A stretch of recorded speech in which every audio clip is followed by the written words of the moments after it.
чит бөхчүүдийн түүхэн домог мөнхөрсөн аргамаг хурдан хүлгүүдийн туурайн төргөн нүргэлсэн алдарт мэргэн харвачи ухаан гүн сонсогдсон азай бурд дээдсийн мэргэн сургаал айлтгдсан адууныхан бэлчээр гомолч хурднэмсэн адихан хоймор хутарч хүчнэмсэн арган чамихан дэргэд хүүхэд тоглож ном харвсан алтан шилимбог барган нутаг миний нутгаа.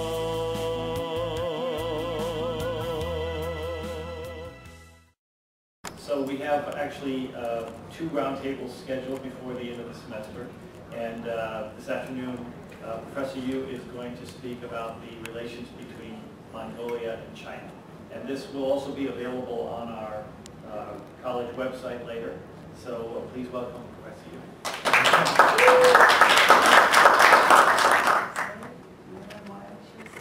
All right, so this is about Mongolia and China, and two countries of interest in a number of ways. Right?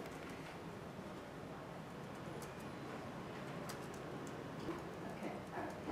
So some of the things I would like to focus on will be Mongolia and China, the economic situations, and also the relationship between the two, how each see each other.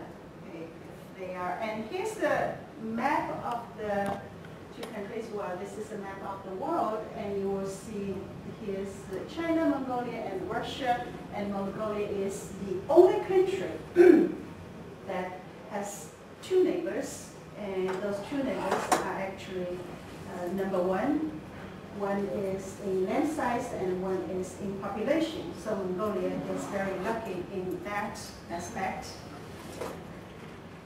And here we see Mongolia specifically, okay, Mongolia and China. We'll come back to the map later. Okay. And Mongolia, it is a very beautiful country, as you can see here. And people are also very unique.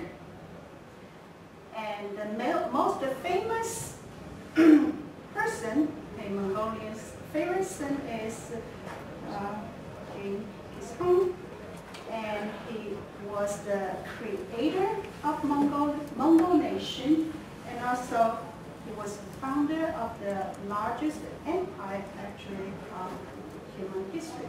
Probably you didn't know that. The largest empire in human history. And he is also a warrior, and also sometimes known as civilization historian. So actually he was all of those. And the Mongol Empire, it emerged in the 18th century. It lasted in different forms until the 16th century. Okay, you can see the empire, and it is the largest continuous land empire in human history. So from the Pacific Ocean to the Danube River, that's the East Europe, and at various times okay, conquered China. Whole China was the ruler of China. China, Korea, Persia, Iran today, okay, Afghanistan, and Central Asia, of course, a number of countries, Kazakhstan, Kyrgyzstan, Uzbekistan, and many countries in Central Asia and up to Ukraine and Armenia, those totally controlled by the Mongol Empire, and then parts of Myanmar, Vietnam, Thailand, part of modern Iraq, and part of Russia. So really huge. So by 1279, the Mongol Empire covered over 22% of Earth's total land area. That's pretty huge. So you can see this is Mongol Empire was at that time. The legacies was established actually for the Mongol Empire established first direct contact between the East and West. That was what they did, and opened intercontinental trade in the Middle East. So that was a little background, but to focus today, the basic aspects of today and the relationships between Mongolia and China. Here are some basic facts. Mongolia population is 3.18. You can see 17% in 2011 and over 16% 2012. And China population 1.3 billion. And GDP growth rate 9.2 and 6.7. Both are developing very rapidly. They are both quite healthy in terms of economic development. So which country had the world's largest, fastest growing economy in the last 2 years? Yes, Mongolia. Just saw that, right? 17%, 18%, 16%. So it was estimated by internationals between 2010 and 2015, it's about 13%. And in America, what is the growth rate for the past 2 years? Yeah, about 2%. Yeah. Some countries you have a lot of traffic, so that's really amazing, right, compared to this. So here are a few pictures about Ulaanbaatar. That's the capital city of Mongolia. Okay. And in comparison, you can see also Beijing, capital of China, okay. And that's the parliament here in the capital city. Of course, there is capital with the government officials in China. And again, that's when we were there, picture, and this picture was taken right in front of the hotel we stayed. And so the temperature was minus 40 degrees Celsius. Okay, so what was Martina, you cannot say anything, so what's the temperature for Fahrenheit?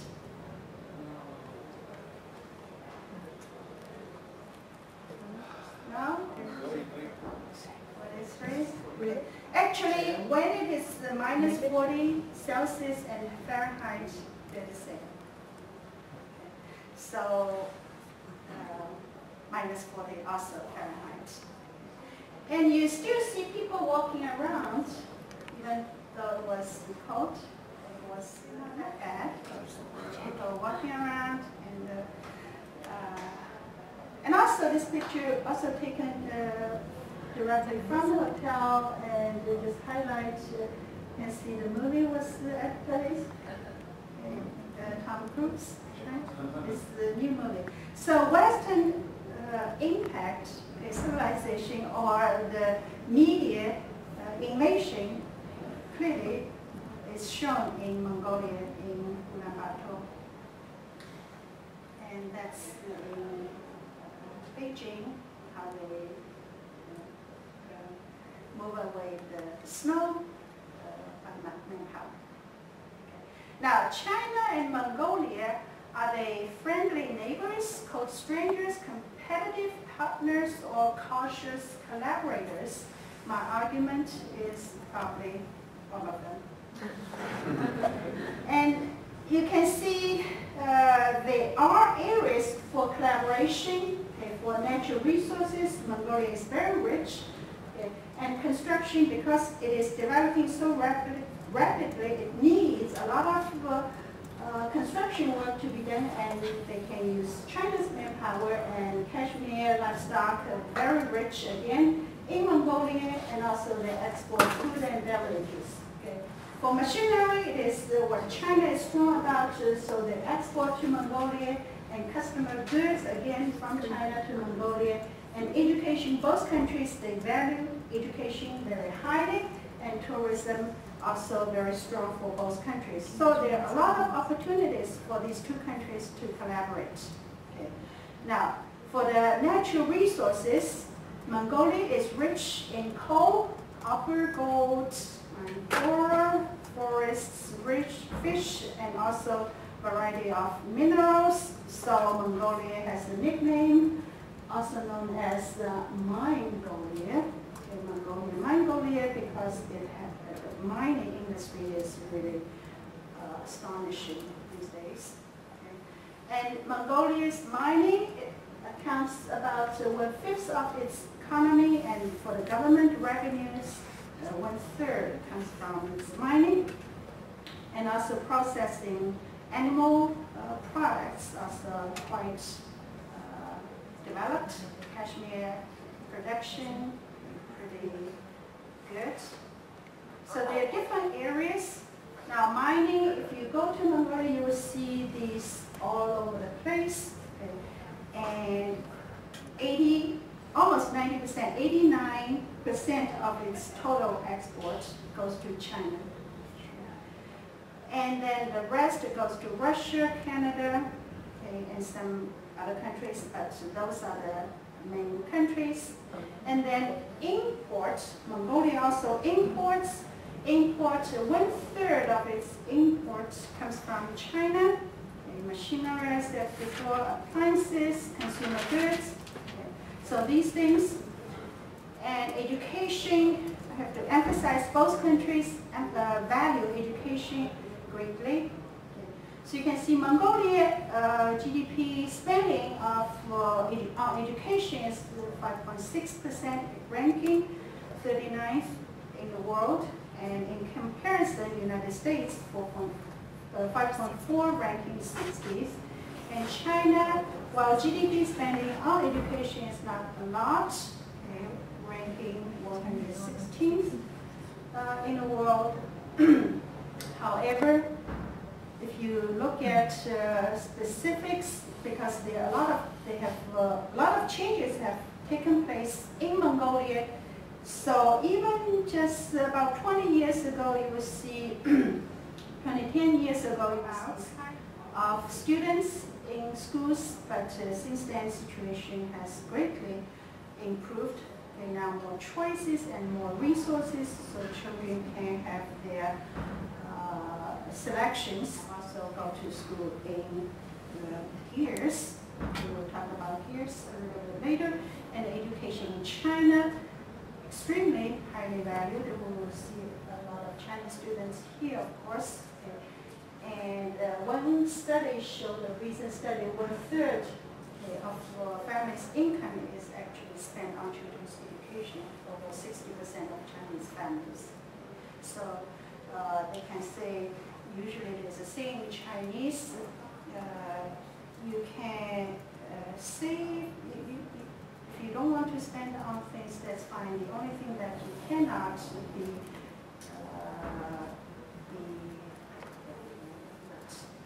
you try to save is education. Education, you have to spend whatever it costs. And usually they try to get the best possible start, and then try to attend private schools, and then going abroad. Those are the three things that parents want their children to do. And some pictures about college in Mongolia. That's one university we visited there. Students were taking classes, so like quite attentive students, better than American students. So we were there. I worked with Dr. Ward, and the other one, she's the teacher. And then this is the college in China. I visited some time back, and with our students. Okay. There's one student from UB who was there, and some other students also from UB who were attending the class. Also, you can see a lot of large classes, a lot of students. Now, coming back to this picture, and we're talking about the geographical and political and other aspects relationship. Okay. So I said earlier, Mongolia is the only country that has only two neighbors, and the only two neighbors are the largest countries. Okay. One is the largest in land size, the other is the largest in population. So, is it a good thing or bad thing? Is it, some people, it may be a geopolitical nightmare, okay, because it is landlocked. Anywhere you want to go, you have to pass either Mongolia, no, pass China or Russia. Okay? And it is sandwiched between Russia and China. So you really have to choose between China and Russia, or do you? So for Mongolia, because they do need China, we see 89% of its export goes to China, so they do need China for its economic development, and China also needs Mongolia to absorb those natural resources and also to export Chinese goods. Okay. However, Mongolia does not want to rely on China too much because it would be for themselves, they think it can be economically, it can be a nightmare, it can be suicidal if you rely on one country too much. Okay. So there's this geopolitical fear, and also this historical legacy because China once was ruled by Mongols. So the collaboration, they have to collaborate, but the collaboration cautious and guarded. One example is this rails, because for the things you try to, especially coal, you try to export to China, have to be done by rail. So there are two standards. One is the 1,520 millimeters, and the other is a little smaller. Okay. The above one is the Russian standard, and the lower one is the Chinese standard. So what do they pick? Okay, they have to make a decision. So basically, it was the decision they made that they used the Russian one. Okay. So as a result, whenever they have this train going to China, they have to kind of order the stuff and have to do the switch because they don't match. And for their foreign policies, they really want to make China and Russia happy because they cannot irrigate these two countries in any country. If they want to go to Mongolia, they have to pass those countries. Okay. Meantime, they want to find third neighbors. Okay. The third neighbors, they have two tiers. Okay. First tier is the United States, Japan, South Korea, and Canada. Those are the first tier of the third neighbors. And then they have the second tier of India, Kazakhstan, and Turkey.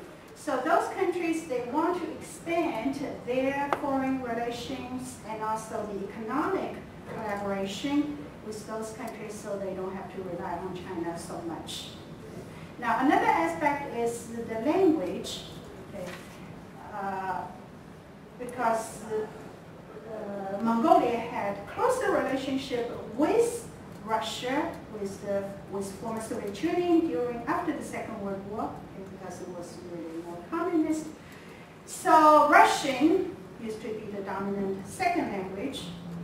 Everybody over 40 speaks Russian, and then young people today, they're learning English. So you have this Russian and English, and then people in between, they don't know what to do. It's a serious. And then the writing system, again, is very interesting, because this is the script writing system for Mongolia, or used to be. Actually, it was under the order of Genghis Khan, while he was illiterate, okay, he realized how important the writing system was, so he ordered the creation of writing system in the early 12th century, and that's how it was created and was used for a long time until 1940. 1940, they changed. Okay, they changed this system. Okay. So now you have people after the 1940s, after the Second World War, they learned how to write Mongolian in the Russian system. So they don't know how to write this one. Okay. Now they have stopped this close relationship because after the collapse of communism, so they're now talking about to revive this traditional writing system. So people who are 30, 40, they only know the old writing system, and the youngsters are now learning this. So you again have some problem in this aspect. So everybody is learning English, and when we were there, we saw quite a number of Westerners. Okay, so when I gave a lecture to them, what's your opinion about Americans? Okay, so here are what they said to Americans. Or America, advanced, rich, democratic, freedom, nice, willing to help others, high-tech. Did you see anything here? Okay. Can you find any to ask those questions that you will find a zero negative opinion about the United States or American people?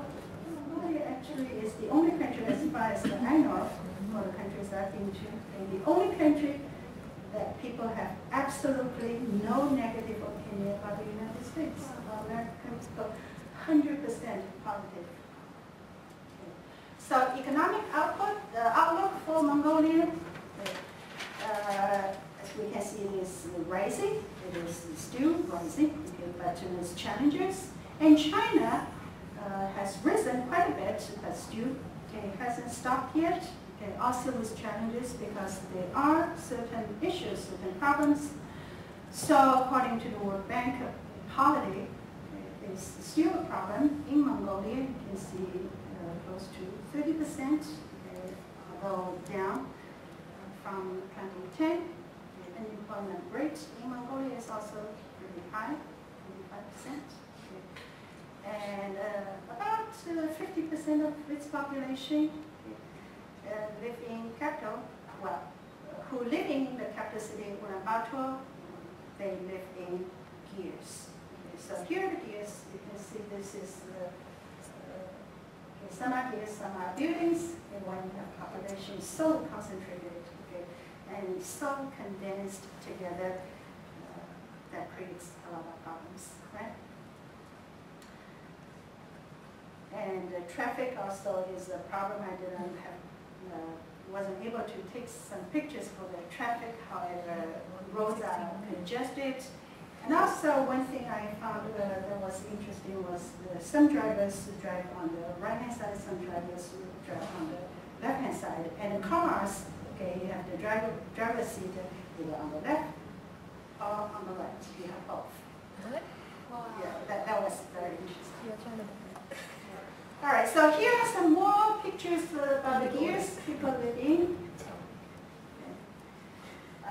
This is capital? That's some are in the capital, some are not. Okay, yes, you can find those in the capital city, but outside the capital city, you have about 50%, 51% of people living in the capital actually live in. This is inside, so inside isn't too bad. And this one I took in the museum. It's like the traditional standard type. And for the investment in Mongolia, it's quite skewed, not very balanced because it focused so much on mining and on the natural resources they have. Okay, so very little on other things. Education, IT, construction, infrastructure, these things are yet to be developed. Okay. And human development also quite pretty bad. because if you look at health, education, standard of living, these things, when they're measured, Mongolia doesn't rank very high, neither is China. Okay. And then here are pictures about the airport. That's the Mongolian airport. Not Mongolia, it's the airport, the main airport, the only airport in Ulaanbaatar, and it's called Genghis Khan Airport. Okay, here are the flights. Okay, so at any time you have like 1, 2, 3, 4, 5, 6, 7, 8 flights, and you have Beijing, Seoul, Beijing. So you have domestic and international, but international very limited, and domestic also very limited. Okay. And here's the board. You see that's so the picture is real. Those are the flights. Okay. And those are the flights in Beijing, in the capital. So you really have to pay attention to find out, and they keep rolling. Okay. And another picture of the airport. And that's all you have. Those are the counters. And that's the area you wait. Okay, walk down. That's the area for food. Okay, very limited. And this is Beijing at the airport. It's just huge, enormous. It's huge. Okay. And I asked in Mongolia when after checking, I said, so which gate? And the person said, oh, don't have to worry about it, because there's only one gate, because you cannot miss it. So, well, in a plane, the new Ulaanbaatar International Airport, it will be completed 2015. So, and they contracted a Japanese company to build this new, beautiful airport. So, all right, finally, for Mongolia, which model they should follow, because a country with so much natural resources and also so many opportunities, they also have a lot of problems. For the problems like corruption, poverty, those problems. So they really are struggling to find out which model to follow, okay, so that they don't waste their time, they don't go roundabout, they can actually make the country strong and powerful and good for their citizens. That's the main question. Okay. And CNN usually every year has this travel wish list. Okay, and 2013, number 1 country on the list is, which country is number 1 on the list for CNN in 2013? Mongolia, you're right. Okay, it is Mongolia. Okay. So there are many opportunities in Mongolia. As the person who came to our class talking about Peace Corps, we spent 2 years in Mongolia. So Mongolia, while it is still developing, it does have a lot of opportunities. So it's enough you may think about that. All right, thank you.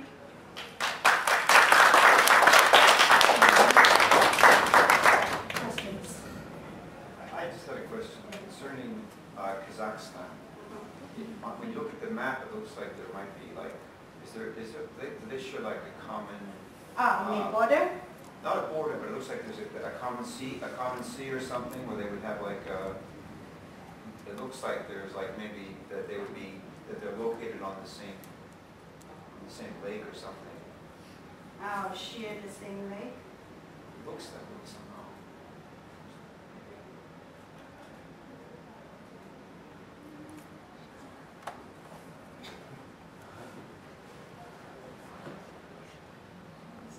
Is that a lake? I can. Well, the dispute actually is between Mongolia and Russia about the biggest sea in the world, not sea, the lake. Lake Baikal? Right, right. Yeah. So Mongolia wants it back because now it belongs to Russia, but Russia, of course, wants to give it back. When did Russia take it? When?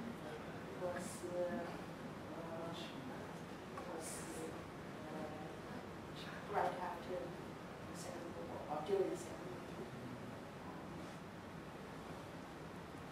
Is there any conflict between Mongolia and the neighboring country here, Russia and China? Conflict? Yeah.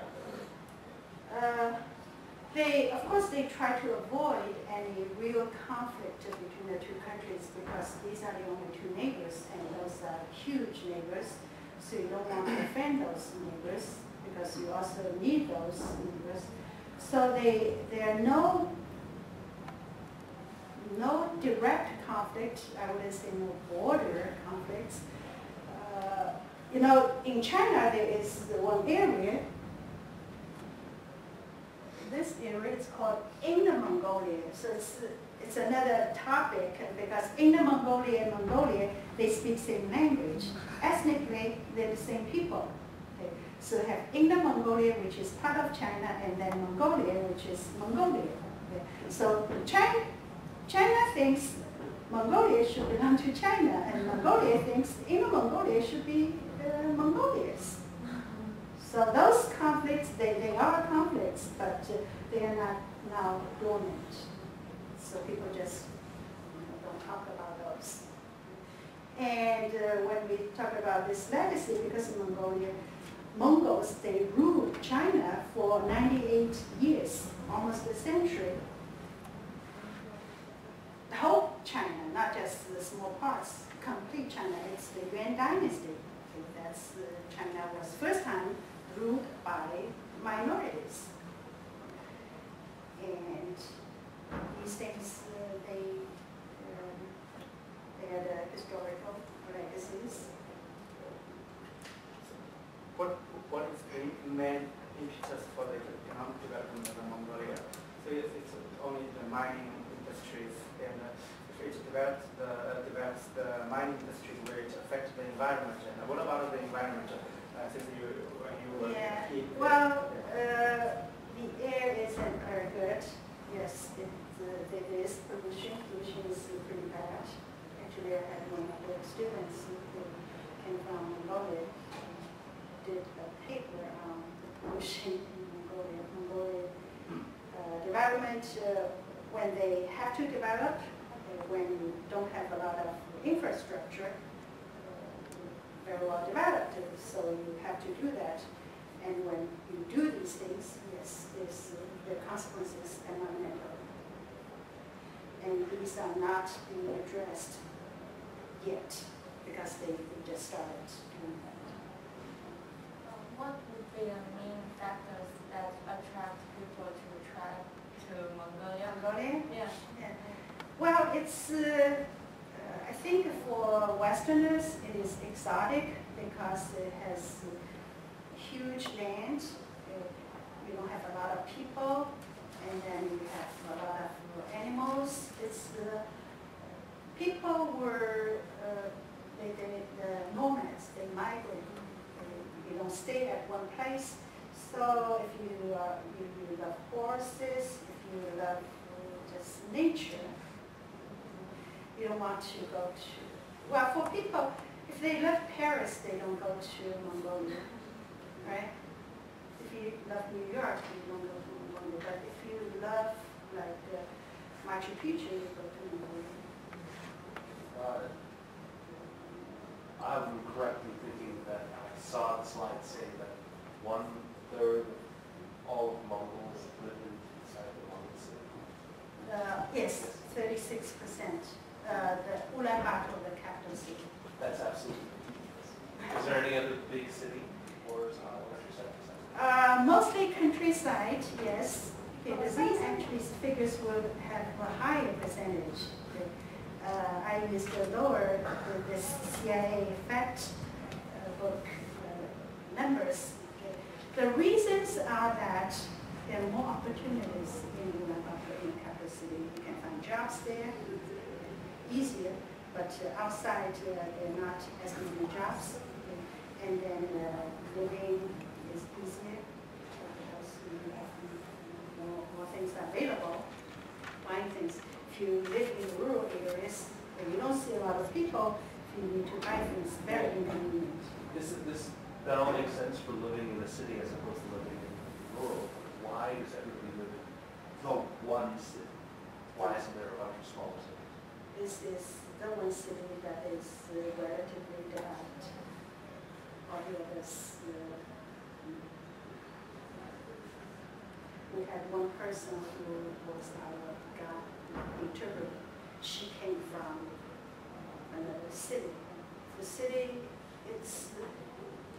it's not too small, however, not very convenient. So there was no opportunities. So she applied to this university. She got a job, so she was able to teach at a university in the capital city. But a lot of people are like that. They leave these things behind. So that's why we have this problem. We are developing so quickly, but many other things are not being taken care of, being addressed. Why people don't consider Kazakhstan as like Mongolia's neighbor? Isn't it? The pressures, so there's the opening here. Yeah. Sort of. Yeah, probably yes. And why did it belong to the first tier of Mongolian? Second tier Kazakhstan. Yeah. Yes.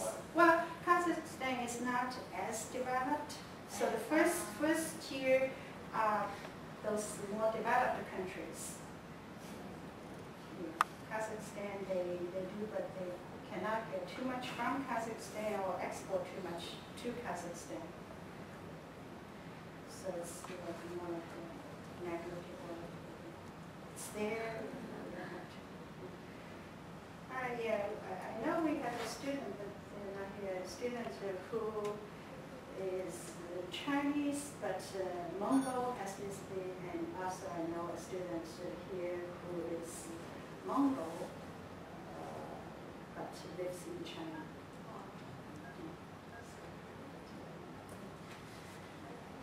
All right, no question. Thank you very much. Just another quick, this is on a different topic. Can you say anything about what's going on in China in relationship to what's happening in North Korea? Thanks. The Chinese reaction? Yeah. This is a very question because the president of China right now is seeking advice and he wants to know what we should do. China is in a very tough position right now. North Korea, you never know what they're going to do. They're so unpredictable. In the past, it looks like there's a pattern that they really, it's the rhetoric. They can say a lot of things, but they don't really do anything seriously. But this time, you cannot just take chances. So you have to be prepared, and then you hope they're not going to do anything crazy. So China, while it has closer relationship with North Korea than any other countries, then again, in the past few years, North Korea, the leaders, they tend to ignore China. They didn't really want to be seen as somebody who would listen to what China has to say. So I think right now, China just keeps a very close eye on North Korea, but also secretly keep talking to North Korea, Kim Jong-un, say you really have to calm down. You cannot be just do anything crazy. So diplomatically, I think China is doing a lot, more than the US and South Korea with North Korea. But whether Kim Jong-un is going to listen to China. There's a lot of talk that if something happens in North Korea, that the United United States and South Korea would overthrow Kim Jong-un? What do you think China would do in such a case? I think China wanted to have that done a long time ago.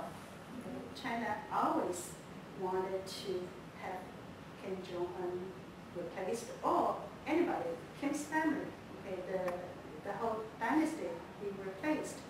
However, China wasn't able to stage those coups or stage any like shadowy government to replace that. China isn't good at that. Okay, not like CIA, you can create these things and then they can be in position right away. So that would be good news for China. China would be happy. However, of course, China would like to have that new government to be friendly, yeah, to be positive to China.